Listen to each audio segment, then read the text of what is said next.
It's recording, right. So, hello everyone. This is our first member spotlight interview, and we've got the great Sophie Holder with us today to do the interview with her.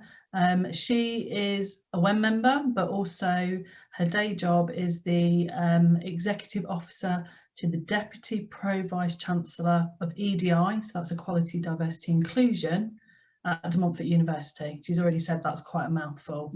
I won't say much more about Sophie. She'll say and tell us lots about herself in a moment. But I just wanted to thank you, Sophie, for your time today and looking forward to this conversation. So should we just dive right in? Sure. Yeah. Just thank you so much for having me. I'm very excited to be a WEN member and just being able to talk and to share today. As you said, I'm the Executive Officer for the Pro Vice Chancellor, Deputy Pro Vice Chancellor in EDI, which basically means I support her work in regards to equality, diversity and inclusion projects and initiatives, really focusing on race equality at the moment. That's where we're really focused on. So our REC action plan for the Race Equality Charter, making sure we're renewing and that we're embedding that within the university. And I'm actually new to higher education because I started this job just this year. But before that, I worked for 6 years within the charity sector in international development. And when that job came to a close last year, number one, I thought I want to do something different. I just want to do something different. And I looked around for things that would interest me. And I ended up in this job, but I'll probably tell you a little bit about that later on. But also when my job was coming to an end last year in the charity sector, I decided to go back into my studying or academia as well. And I'm also studying for my master's in Black British history part-time. So it's very full on at the moment, but I absolutely love the master's class. Just so excited to be studying about Black history from a British perspective. Yeah, that's something unique, isn't it? Because I think a lot of the time it's through the United States filter. Exactly. Black experience. So, and I think there's still work to be done to understand the British Black experience for Black and brown men and women. So yeah, sounds exciting. Sounds like a lot. So you kind of almost answered my first question, which was just tell me about yourself. But is there anything more, about you? What makes you tick? Why do you like working in EDI? What is it that draws you? What drew you to the role you have now? So when a couple years ago, I guess I was kind of at a crossroads in my career in terms of I've been working in the charity sector for 5 years, and I don't know if anyone else has felt this, but you have this feeling that maybe it's time to move on.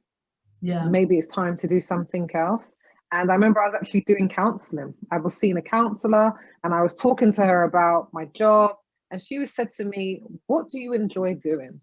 What do you feel passionate about? She went, go sit down and think about what it is that makes you passionate. And I sat down and I thought about it. And when it came down to it, the two things were being Black, being Black, Blackness, my Black identity, and being a woman. I was like, those things really fire me up. Those things I'm passionate about. I could talk about them all day.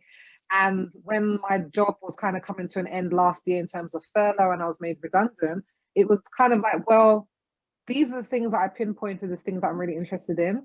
How do I now incorporate that into my work? And with what happened with the Black Lives Matter, the resurgence of the protests last year surrounding the death of George Floyd, they seem to be 1,000,001 jobs for equality, diversity, inclusion. When I was looking on LinkedIn, they were just everywhere. Everyone was looking for someone who was going to help with that within their organization. And when I kept seeing that popping up, I thought, you know what? Maybe this might be something of interest. And I saw this job advertised at De Montfort University, and I really liked the focus on race and protected characteristics. And I thought, let me go for it. Let me see if this is the thing. And I got the job, and I'm really enjoying it. Oh, brilliant. And I love it when you said that you obviously went through a process through counselling and identified the things that really, you enjoy and really you want to make a difference. And then you just it all came together in the universe conspired with you to then give you what you needed, which is just brilliant, you know, that you found that. So congratulations. Thank you. I'm really looking forward to seeing where this journey takes me. Yeah. And because there is so much buzz, money, effort being put into race equality at the moment, I hope it's something that doesn't die down. But because there is so much interest in the moment, I think it's a really exciting time. Yeah, agree, definitely. So I'm also interested because, you know, WEN is about helping women advance their careers and advance in higher education. And a lot of that is about believing in yourself. I'm interested to know, though, who was the first person that believed in you? You know, who was it? Give me, you know, dates, details. I'd probably say the first person that believed in me were my parents. Okay. Would have to be my parents. And I would probably say, especially my dad, which is probably not going to make my mum very happy, but I would probably say my dad, or it really sticks out to me the support that my dad gave, because he is in his 80s. He grew up in the Caribbean, in Jamaica specifically, came to the UK in the 60s, and being born in the 1930s, I don't really understand how he's such a feminist. And such, well, at least in mine and my sister's life, just such an advocate for young women growing up. He could have really had some very dated views about what it is that a woman could do and couldn't do, but he encouraged us to do everything and anything we wanted. He was always, you can do whatever you want. You can do anything that you want to do, and he never held us back. And he turned up to everything, every recital, every choir practice, everything. He turned up to every sports day. He was always very much of, I believe in you and you can do it if you put your mind to it. So my parents would definitely be the first people. And I think also my teachers, which I've really found a very interesting experience now that I've gotten older and speaking to other Black people who I've known or come across, because the primary school that I went to, all the teachers were Black. Wow. And that was because it was a church school linked to my denomination of Christianity. So they had started a few schools in the United Kingdom, and I went to one of them. So growing up around Black teachers, a lot of Black students, I was never taught to doubt myself. And I'm not saying that people are, but because of unconscious biases, white supremacy, these things can be inbuilt, that people have stereotypes of what a Black child, what a brown child, what a child of ethnic minority can achieve. And within my school, that was never there, because the teachers pushed me to excel. They put me in the top classes. They believed in me, and that helped me to believe in myself. And then when I moved on to predominantly white schools, one in year 5 for primary school and then secondary school, that belief, that training that had been imparted to me was just there. I believed in myself. I always believed that I was going to do well in school. I believed that I was intelligent. I was in the top classes for everything right throughout school. And I just believed that I was supposed to be there. I never doubted my intelligence ever. I never doubted that I could be academic or that I could get good grades. Up until a certain point, I'd probably say up until going to university. I never looked past university, but I was like, I can go to university. And it was just something that I knew I could do. And I believed that I could. And I now look back and when I look back and I think of friends who said to me, either one, they've never had a Black teacher, or they had to wait until secondary school or university, and even then it was 1, maybe 2 if they were lucky, and their experience was completely different, having to believe in themselves more, or I just realized now how benefited I was and how fortunate I was to have that. And I guess it's what the white majority get. Absolutely. I think that's the interesting thing, looking at it, the way that I had that in primary school, where it was just like we're all on an equal playing field. We can all achieve, obviously there are certain levels of ability that everybody has, but no one was ever doubted because of the color of their skin. And I guess I now see what a safe environment it is and how fortunate I was to have that. And then now see how that impacts other people. And it's something that I very much think about in terms of being at De Montfort University when we're talking about decolonizing the curriculum, and also thinking, one day when I have children, they might not be as fortunate as that. And then how am I now going to make sure that they have that self-confidence and belief in themselves? Yeah. And what yeah, because you're right, that is the white experience. And you got to, such a great foundation to have that, and to not, it was the norm for you to be Yes, surrounded exactly. by black peers, black teacher, you know, the Hmm. people in authority, because apart from our parents, probably our first teachers can make the biggest influence. And to have such a great foundation where you seem to now, you've just carried on building on that, and it's something, yeah, you recognize now, having speaking to other black and brown friends, Hmm.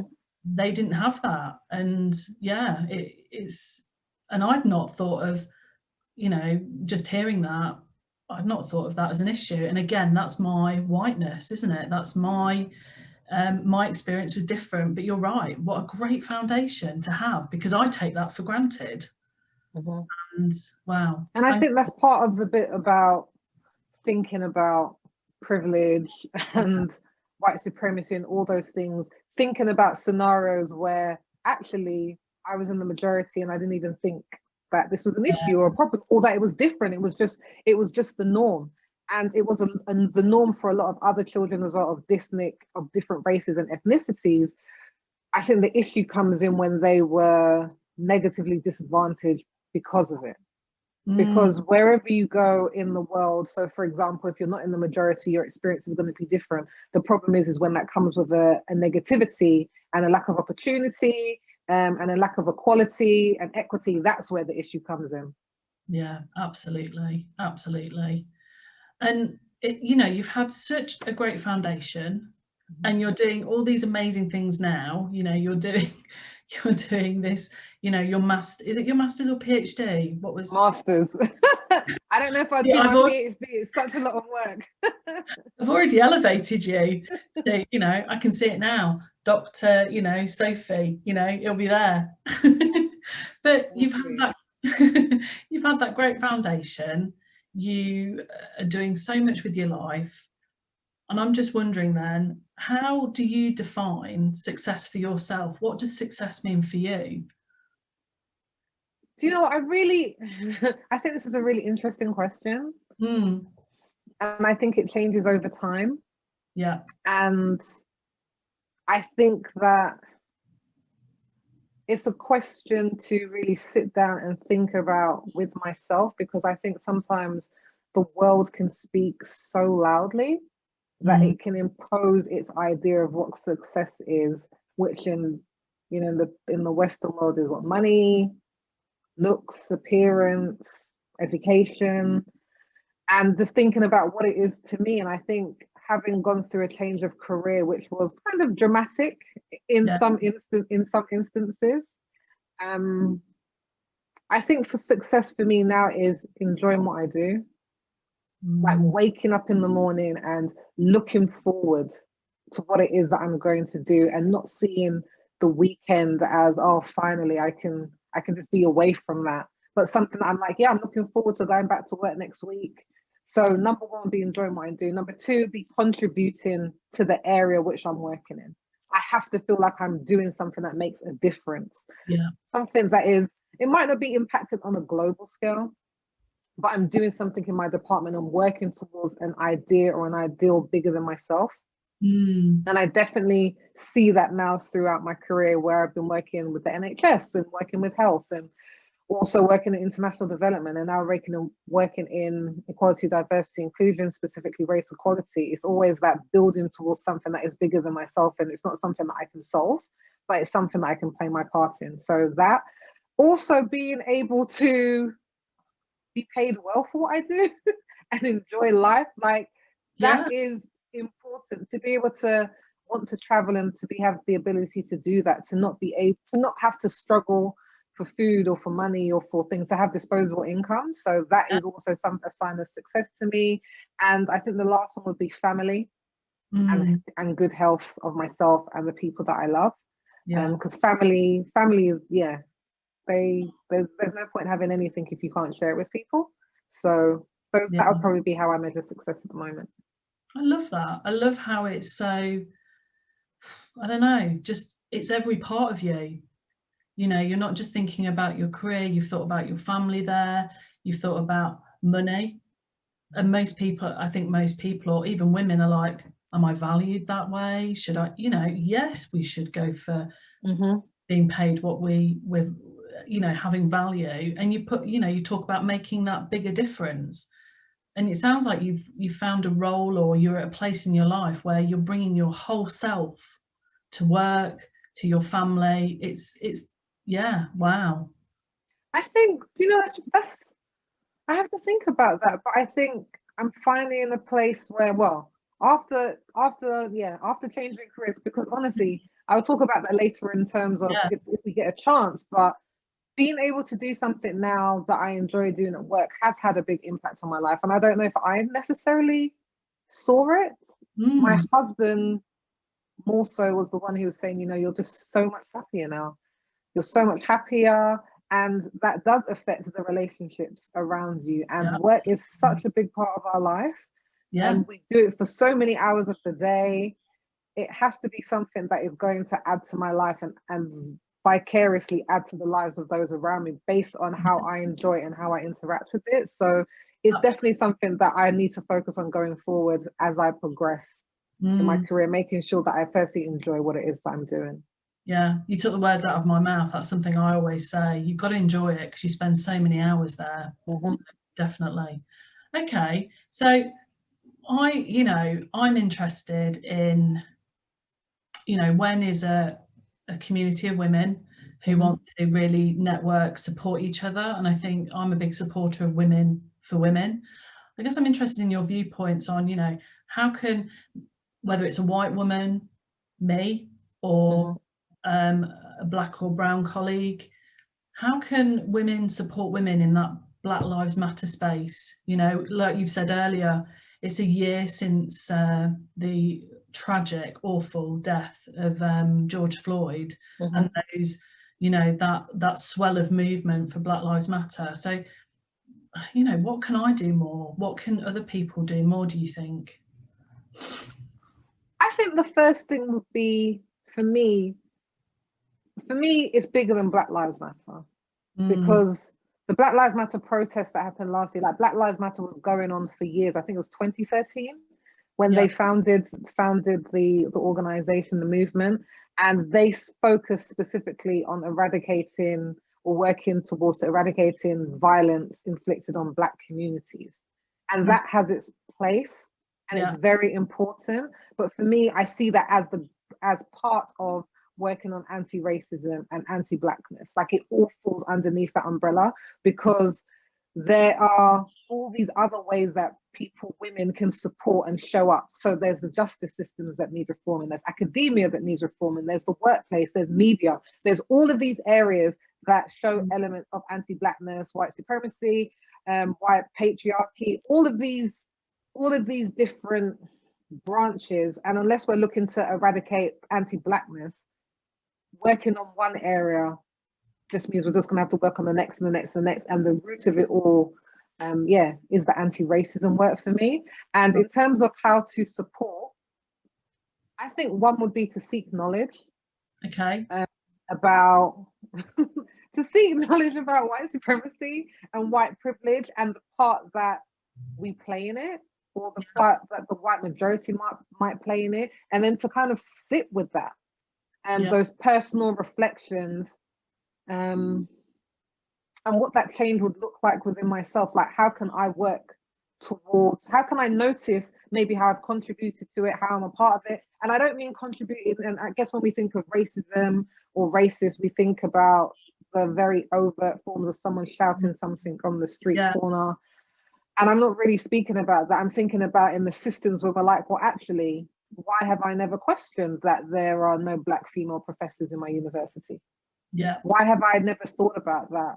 Actually, what systems are in place? Can it really be that there are no Black women who are educated enough? That cannot be, like, factually, that cannot be the case. Sitting with those questions and be like, well, why is that? Why is it then? yeah, Where have I not been? Where have I not stood up or said something when the statistics or the people within society are not reflected in the organizations that I'm in? So I think that starts with the self work and having and taking the opportunity to think about, yeah, how have I played a part in this, and how am I willing to do my part to rectify it? And I think supporting means not staying silent. Yeah. We see things that are affecting Black people or people of color, Black women, like not staying silent to it and expecting it to be somebody else's job to stand up, asking questions and listening to women of color. Um, Knowing that you're not always going to get it right, I think that's an important part of supporting. And I don't say this to other women, I say it to myself. Like when I see what's happening with Palestine and Israel, it can be very easy for me to be like, you know, number one, that's not my heritage, my direct heritage. And number two, I don't know everything about it. So let me not say anything. But that's the point. When we don't stand up for what is right, when we don't take the initiative to go and find the information that is out there, to find that information and then share it or talk about it and be like, well, I'm so afraid of getting it wrong, I won't say anything. That just continues the cycle. There's also financially supporting organizations, driving change in the circles that you're in. So where you do have power, using that power to highlight things. And I think for me, that is very important because I've heard when Black people sometimes speak up, and it's kind of like, oh, they're very strong and forthright in what they're saying, they're very vocal. And for me, it always feels like we're tending towards the word of like aggression. Like they're so forthright in what they're saying, they're so dominant in what they're saying. And sometimes you have to be that person who will say the exact same thing, but because of maybe your appearance, it's going to be taken a different way. And I'm not saying that's fair. Sometimes it can be the reality. And when you're in those positions and you know that your voice is going to carry sway, you're the head of the department, or you're standing or you're sitting with your friend, you're like, actually, I can back them up in this, then taking those opportunities to do that. Also uplifting, centering Black voices, paying Black women for their work, elevating their work, showing up at events, showing up at protests, just showing up in general. And I think I said this earlier, but I would probably say again, is to just ask, because I don't want to come across like I'm speaking for all Black people or the Black community, Blackness, Black people. And we say this all the time, but we're not a homogeneous group. There's so much variety. There's so much variety. If we look at the continent of Africa, I've been very fortunate to travel to Southern Africa, West Africa, North Africa, and all the cultures are different. They all exhibit a different. Some people don't even call themselves Black. Like it's a very diverse continent. And when we try to say, how can I support, Black women? My thing would be ask them how that person wants to be supported within your circle. If you have a Black friend and you have Black family, then it's like, how can I show up for you? Because that can look very different to them. For me, it might be like, well, when I'm in the meeting, I need you to stand up and say something when something isn't right. And someone might be like, it might be so different for somebody else. Well, you show up for me by being on the phone for me afterwards, or this or that.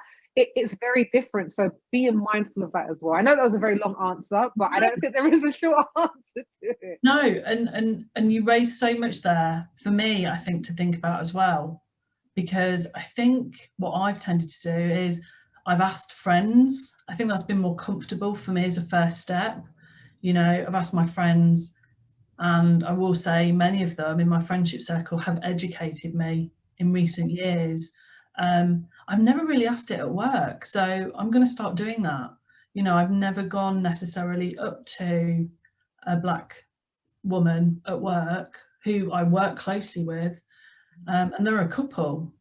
So that's going to be something for me to take away. So I think that's been really useful.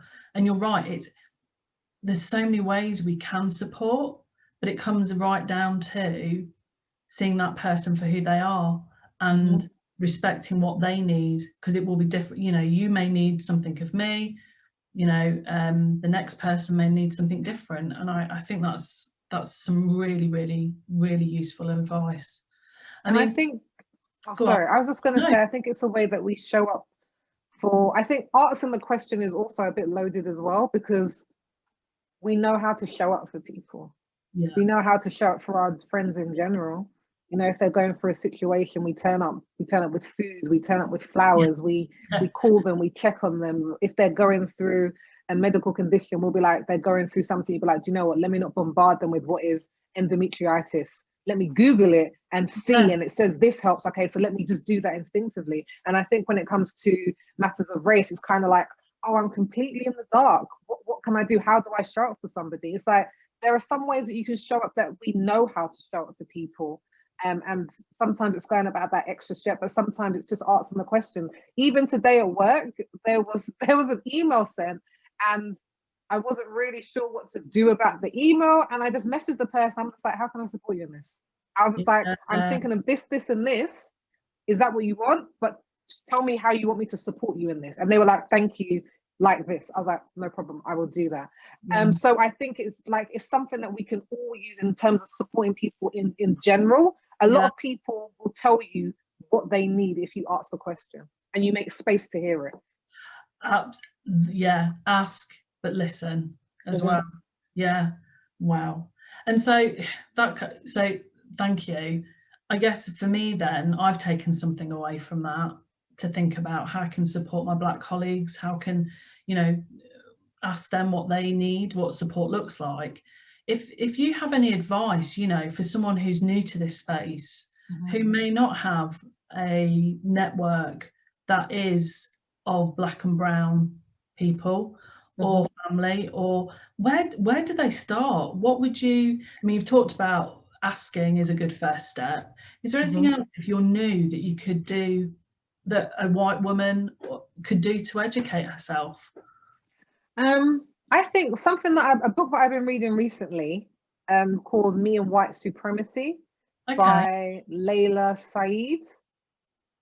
So this is a really great tool book for starting. I would recommend it to anybody. When I saw the name, because I'm very interested in race issues, especially in the United Kingdom, I was like, oh, let me get this book. It sounds really interesting. But Yeah, it's really a book for white people who want to begin to stand up for anti-racism. right. And it takes you through a 28-day page guide of things you can do every day, every week to kind of get you on this journey and to start the internal work. And it's something that she stresses, and now that I'm seeing is so important, because she's saying it has to start from within. So when I said earlier about sitting and having those reflections, that's Yeah, something that she says within the book. And there are these three things that she talks about. Is that it's number one, it's love work. And it's something that you touched on, Amanda. Like, if you're not doing this because you have to, it has to start from a place of, I believe that everyone deserves dignity and respect and yeah, opportunity, regardless of who they are, what they look like. But it has to start, and feels like that's the love work. Then it's the commitment work, where in and out of season, I am going to stay committed to this. Not when everyone's posting the black square, not when the protests are going on and yeah, it's going on, and suddenly the country is awake. After a year, after 2 years, it's about staying committed to the work, and it has to be honest work as well. It has to be, how do I react to things? Why do I react to that? Like, actually being honest with ourselves as to the part that we all play in this. And I know you and mm, I talked about this another time, yeah, because we talked about white women, but I was saying, to a certain extent, we all have privileges. yeah, So when I think about myself and my privileges, I have to think about, well, how am I showing up for people who have less privilege than me? How am I showing up for people who aren't able-bodied and can come and go as they please, and who probably aren't going to be the first ones picked for opportunities, or because people feel like perhaps maybe their disability holds them back, or they're thinking about the adjustments we might have to make because there's a disabled person and then they don't have access to opportunities. So it's mm, about being honest about what actually, how am I showing up for people who have more privilege. And I think also in educating ourselves, realizing, this is again something that Layla says, it's going to be very uncomfortable and sometimes very unrewarding work. You're literally swimming against the tide. If mm, the tide is going one way, and that's, well, to be white is to be in the majority and to be dominant and to have more access to power, then deciding that I'm going to decide to swim in the other direction myself, and yeah, then I'm going to talk to other people who look like me about, maybe being aware of things. It's not going to be rewarding work, because it's easier to swim with the tide. yeah, And I think understanding it's going to be uncomfortable, that maybe people aren't going to reward you for this. They're not going to reward you for pointing out their privileges and how actually you getting that promotion might not have been fair because someone else was working just as hard and for longer, but they just they don't, fit the look. They don't fit the mold. Yeah. So I think being aware of that uncomfortability and being able to sit in it, because discomfort, conflict, being uncomfortable, they're not the signs that something is wrong. Sometimes they're the signs that something needs to be changed. Yeah. It's a challenge. It's definitely an area for growth. And we have to be willing to sacrifice some of those privileges. And to a certain extent, I talk about myself as well. When I was talking about areas that might have privilege, nobody wants to give up their privilege. Nobody wants to give up the easier life. Nobody wants to give up the parking spot right outside the shopping center because someone else is coming on who's disadvantaged. Because you're like, well, how is this going to impact me? Because now I'm going to nobody wants to do that. But that's what it takes to be involved in this work. It takes sacrifice, and sometimes sacrifice that isn't going to be rewarded or spoken about, but you're doing it because it's the right thing. And I think understanding that if you want to educate yourself, now is the easiest time in history to be able to do that. And if you have networks of Black women, Black and brown women, ethnic minority women who are willing to educate you, that is great. If they're willing to point out the resources, then that is great. But if you type in anti-Black writers, anti-Black education into Google, you are going to get a wealth of hits. So there is nothing that is stopping anybody from educating themselves or not being able to start, because it is so easy to do so. And I think when you want to start having these conversations with Black women in your network or your circles, my mentor, my work mentor says to me, Sophie, she said, when I started this job at the Montfort University, make sure that you go with solutions and ideas. Don't go with an empty hand when you want to talk to your manager about something. She was like, just remember. And that always stuck with me, because it's like when you're going to these conversations, if you can go saying, I've read this, I've listened to this podcast, I saw this film, blah, blah, it shows that you're actually interested. Not in the sense of just feed me, just educate me, tell me what I should watch. Actually, if you're saying I've watched this and this, have you seen it? What's your opinion? These, I really want to hear what you thought. It starts a conversation with someone saying, okay, this isn't someone who's just, a fair weather ally. This is someone who is showing at least genuine interest in the cause, in the movement. And another thing I was saying in terms of educating yourself is to diversify your social spaces. So diversify what you're reading. Who's on your social media feeds? Like who comes on your Instagram? Who comes on your Twitter? Are the majority of people who you follow look like you? And that's something that I became aware of this year when I saw someone on Instagram. I think it was Monroe Bergdorf. She's a trans woman and an activist. Or it might have been Jamelia Jamal. But either one of those women said, if everybody in your feed looks like you, how are you growing? How are you developing? And I was just like, oh my gosh, I think that applies to me. Like, am I following anybody who is disabled? Am I following enough trans people? So I then started to actively look for accounts to follow, looking through people's accounts who I follow, who might be from those marginalized groups or those protected characteristics, and looking at who they follow or who they highlight and talk about, and then following them. And it has really widened my scope of what's going on in different circles, because it can be very easy to get into a bubble. Also in terms of social spaces, the museums you're going to, the places that you visit, what other histories are there apart from white histories? What other places, when there's a museum on for East Asian, when there's an exhibit for East Asian materials or histories, are you as active in going to that? And that's another space that you can begin to learn something. I think I touched on podcasts, TV programs, all those different things, and just various, educating yourself by looking at people like Rachel Cargyle online, Rennie Edo Lodge, Chimamanda Ngozi Adichie, Afua Hirsch, Michaela Cowell. I love everything she does. Writer, director, actress. There's so many ways to do it. There's so many people to look at. So yeah, as I said, it's the easiest time to educate yourself.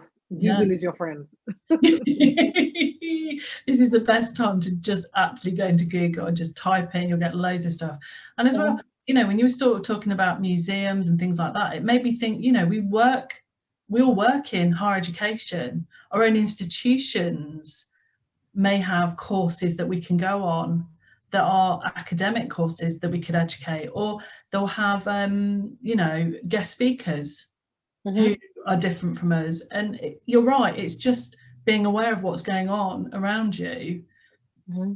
And I think probably go into the ones that you wouldn't necessarily click on. Yeah. So at De Montfort University, they have a wealth of events, which is really great. And there's some, for example, that might be on menopause or endometriosis that I'm in my current place in age and also my health. Those aren't things that are issues for me, but they could be. Me saying, oh, that doesn't apply to me, I'm like, well, actually, how do I stop myself from showing up for somebody else? How do I then educate myself on something if I'm saying, well, that doesn't apply to me? Actually, the ones that I feel don't apply to me are the ones that I should be trying to seek out and go to, because those are the areas where I can learn. Yeah, it's like our blind spots. It's being aware of exactly where we haven't got anything, no knowledge, no awareness, and how can we sort of expand our awareness and close those blind spots down, I guess. Mm-hmm. God, that's really interesting. That's got my mind buzzing. I need to go back and watch the recording and write all those names down as well that you gave us. A few more questions, and so what has been your greatest challenge or greatest lesson so far? I think my greatest challenge and lesson probably happened in 2019, 2020. And it was that not everyone is going to root for you. Right. You have to learn how to root for yourself. And discomfort is a place for me to grow. So those were lessons that I learned. And I once worked in a place where, although there were lots of women, the leadership was very male dominant. And I started to, as I was growing and getting older, I started to share my opinions about the work, constructively critiquing, talking about why I don't think this is going to work and I don't think that's going to work. And it kind of put an X on my back to become a target. And I was getting subtly edged out of projects, micromanaged, excluded, ignored, and it really affected my self-confidence. I really began to, and I don't think I was aware of this, but I began to equate what was going on with work as a reflection of myself. And that's when I had to, that's the time when I was just like, what am I going to do after this job? Like, what am I qualified to do? And I was just like, I wasn't believing in myself whatsoever. And I think it was really important for me to have to, there was a project at work and the project failed and it was completely out of my control. It was a health and safety issue that had shut down the project. So there was no way we could have protected against it. We had safeguards in place, but the issue happened so late and so close to what we were planning. There was like, there's no plan B. We can't do anything at this point. And I remember talking to a counselor about it at the time. And I was just like, if this project fails, I don't know what I'm going to do. And she was like, and what happens if the project fails? And I was just like, I'll be a failure. And she was just like, so why have you linked your worth to this project or to your work? Yeah. And I had to really think about that. She was like, if the project fails, then the project fails. That has nothing to do with you as a person. And when the project failed, I had to sit with that. I had to sit with this feeling of failure and realize that number one, it didn't kill me, that I survived it, that when I had to go and do the follow-up work and talk to the various people that had a part in it, and explain what had happened, they were all like, we're really sad that this project failed, but based on the reasons that you gave, we completely understand. And I had to realize in that moment that there are some things that I cannot control, but also to a certain extent, I can't take work home with me. It can't affect my mental peace. It can't affect my sanity. It can't affect the way that I look at myself. And I think that's now why I am going to be so strict with myself in terms of being in workspaces that bring mental peace, not linking my self-confidence to work, being very mindful of the work cultures that I've become a part of, because they really can have effect on the people that we are. And I think in a society, and I talked about this a little bit earlier, where work, financial success is seen as the pinnacle of what we should all be striving for. That's what we're told, that's what we should be striving for. And then it's difficult to now have people separate themselves from, that's what I do, this is who I am. And I've had to have that shift over the past few years, and I think it was necessary, but it was a difficult, very difficult and challenging experience. Difficult lesson to learn for sure. Yeah, and I think thank you for sharing that, because I think there'll be a lot of women listening to this, watching this, who will definitely resonate with that.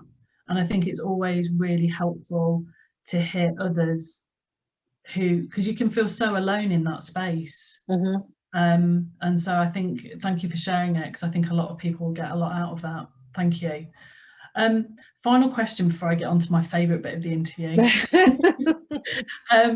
What do you see as important for advancing your career at this point? What's important for you?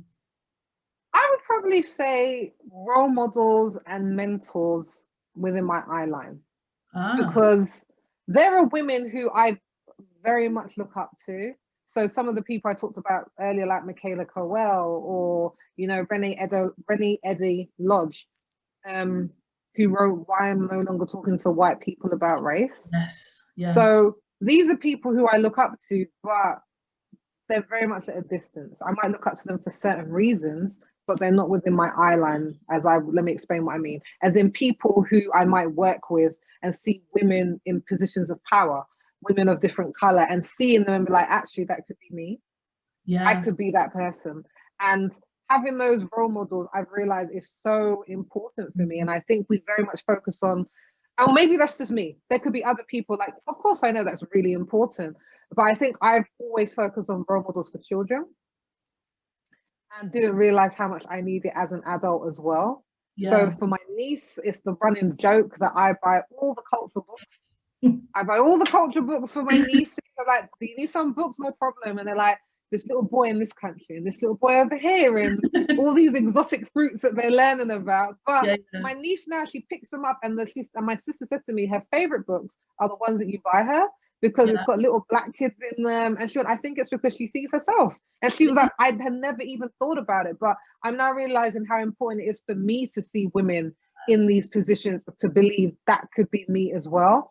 And having a mentor in my work who isn't actually linked to my current role, but she's just in general, who I've had for the past 2 years, maybe. She has just really helped me to really finalize the goals that I want for my life, the person that I want to be, and how I want to show up for work. And I think that's going to be something that I need going forward, especially in this career change, especially in higher education, not knowing where my degree is going to take me, my master's in the end, because I did it for enjoyment. But now I'm actually seeing this could actually be something that I do something with.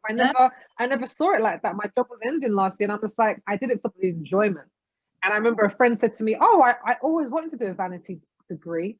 And I just laughed my head off, because he didn't take it seriously whatsoever. But when I put it on my CV for the month, it was actually, that's really interesting, and that's going to play a part in the work that you're doing. So yeah, I think I'm looking forward to seeing where that takes me, but seeing other women who are doing it, seeing other women who are using these degrees and excelling in academia is very important for me at the moment, in advancing my career and letting me believe that I can do it too. Because as I said, I always knew I was going to go to university. I always believed that I could, and I never thought about myself doing anything past university, into academia, continue on that. It wasn't really something that I saw, and it wasn't really something I thought about. But now I'm in this space, I'm like, well, actually, why isn't that a viable option for me? And I think when I see 100 Black women professors now, that's why it makes me so excited for programs like this, and to see opportunities opening up. And yeah, I'm really looking forward to seeing where everything goes. I predict Dr. Sophie in academia. I don't know. I've seen how much work goes into a PhD. I'm not sure if I'm ready to do that on the sideline of my job. Oh, no, that's brilliant. Oh, that's been really, I've loved this conversation. I'm looking, so this is what I'm calling a bit of a fun, quick fire round. Looking forward to it. Yeah, there's some fun questions, I hope, and there's some more interesting things. So just first thing that comes into your head. Okay. 3 words to describe you. Opinionated. Opinionated, witty, deep thinker. That word's got a hyphen, so that's one more.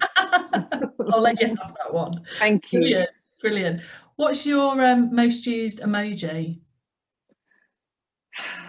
Smiley face with the rosy cheeks. Oh, lovely. Or the black heart. The black heart. Brilliant. What's the first career you dreamed of as a kid? Vet. Being a Vet. veterinarian. Interesting. What's the one thing about you that surprises people?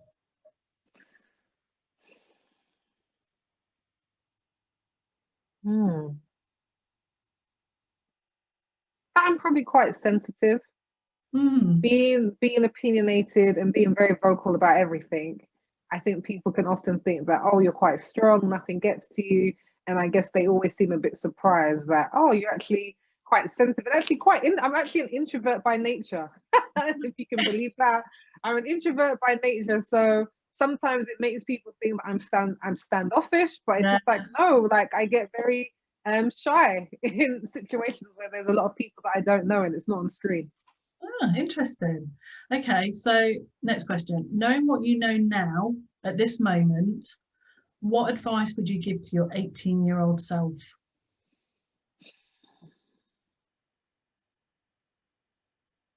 I'd probably say the time is going to pass anyway. Don't be daunted by how long something takes. Good. Where is your happy place?